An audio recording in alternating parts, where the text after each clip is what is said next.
पहले राजा श्रापित हुए, श्रापित अपने पूर्वजों को तारने के लिए दिलीप जी तपस्या किए, अंशुमन तपस्या किए, लेकिन उनकी तपस्या भले सार्थक नहीं हो पाती रही, लेकिन उनकी वंशावली में आगे अपने पूर्वजों को तारने का निरंतर प्रयास करते रहे। अंततोगत्वा वो प्रयास सार्थक हुआ और भगीरथ जी गंगा को लाने में समर्थ हो पाए। अगर आपके परिवार में एक पीढ़ी में वो व्यवस्था नहीं समझती है, दूसरी में करने की जरूरत है, और तीसरी में तो निश्चित इतने प्रमाण हमारे शास्त्र में है कि तीसरी पीढ़ी ने उसको सार्थक करके दिखाया हुआ है। अपने वंश के दोष को दूर करने की सामर्थ्य आपके वंश में ही आनी चाहिए। कुपुत्रेण कुलम नष्टम कुपुत्रेण हतम यशा कुपुत्रेण चामुत्रम निरय दुख यातना। कुपुत्र से कुल नष्ट होता है, कुपुत्र से यश नष्ट होता है। धन तो पुत्र भी नष्ट करता है, लेकिन धन दोबारा प्राप्त हो सकता है, लेकिन कुपुत्र धन भी नष्ट करता है और यश भी नष्ट करता है। यश गया हुआ दोबारा प्राप्त नहीं होता, बोल दो दोनों प्राप्त नहीं हो सकता। इसलिए उस व्यवस्था को बढ़ाने की बड़ी बड़ी आवश्यकता है। माता सती ने अपनी चूक को सुधार लिया। भगवान ने कहा जाकर के परीक्षा ले लो, तो उस परीक्षा के लिए जब दूसरे जन्म में प्राप्त होती है तो भगवान के वचन को मानती और भगवान से प्रार्थना करती, आप जिनकी लीला का आलोक प्रदान किया था उनकी कथा सुनाइए, उनकी कथा सुनाइए। तब देवादिदेव महादेव जी ने राम की कथा सुनाई। गोस्वामी जी कहते, शंभु की न ये चरित सुहावा।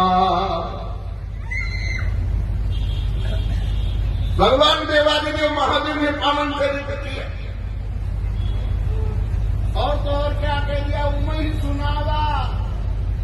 सती जी जो नहीं सुन पाई थी वो उमा जी ने श्रवण किया हुआ, पर श्रवण की पद्धति में प्रार्थना करती हैं, आप कथा कहिए, पर कथा के साथ अभाव की अभिव्यक्ति करती है। बंदो पद धरण सिर विनय करो कर जोर वर्णो रघुवर विमल जस श्रुति सिद्धांत नीचो। शरीर का श्रेष्ठ भाग बोलो, इसलिए प्रणाम करने की उस उत्कृष्ट पद्धति नाम शीर्षा घूमो, धरती पर माथा धर के प्रणाम करना चाहिए। कैसे प्रणाम करना चाहिए? धरती पे माथा रख दो। बचपन से अभ्यास करो, बचपन से छोटे पर से ही अभ्यास करो, प्रणाम करो धरा को, तो धरती पर बोलता दो ना, माथा धरो। धरती पर पहले माथा आया कि पांव आया? धरती पर जब तुम्हारा जन्म हुआ तो पहले पहले पांव आया कि माथा आया? माथा। अजी पहले माथा आया। धरती पर पहले माथा आया कि पांव आया?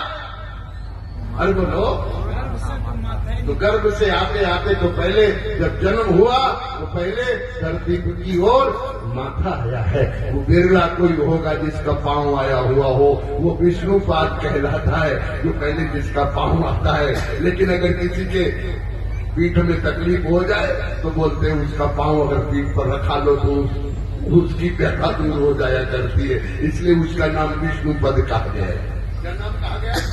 विष्णुपद। तो जब चलते हैं तो पांव से चलते हैं, लेकिन भरत जी जब प्रयाग से चित्रकूट के लिए चले तो गोस्वामी जी ने अभिव्यक्ति की हुई है। क्या किया? चिरभल जाऊं उचित असमोरा, सबसे सेवक धर्म कठोरा। सिर भर जाऊं उचित असमोरा, मैं सिर के बन जाऊं, सिर के से चलूं। इससे तात्पर्य क्या है? विवेक से चलो, बुद्धिमत्ता से चलो। पांव से तो चलना ही है, लेकिन संसार में कदम विवेक के साथ होना चाहिए। इसलिए वो वंश भी श्रेष्ठता को प्राप्त किए हैं, भले वो असुर वंश में हुए हों। तो तिथि के आगे और भी वंश है। पशु सुरभि, सुरभि से पशु हुए। विनिता अरुण गरुण प्रसूता, विनिता के अरुण और गरुण हुए। लेकिन दोनों में से दोनों बेटा एक सूर्य की सारथी हुए और एक विष्णु के सारथी हुए। जरा विचार कीजिएगा, परमात्मा की सेवा में इन्होंने अपने संतति, इनकी संतति भगवत कार्य में लग जाए और भगवत कार्य करते हुए परिवार का पोषण करे। क्यों? क्योंकि वो श्रेष्ठता, ये मानव शरीर जो प्राप्त हुआ है वो मुख्य रूप से उद्धार के लिए मिला। ये मानव शरीर नहीं तो पहले ये 84 लाख योनियों में भटक आया है। वाणी को विराम की ओर आगे ले चलते हुए इतना ही कहना चाहूंगा। राम लड्डू पहुंच गए हैं, हम भी इस संदेश को समझ लिए हैं। आप मेरे साथ पुकार लीजिएगा।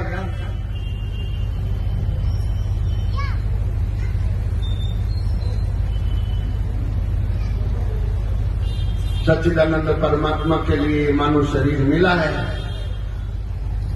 कितनी योनियां हैं? 84 लाख। आओ मेरे साथ पुकार लो। 9 लाख जीव जोनि जन्माहि, 9 लाख जीव जोनि जन्माहि।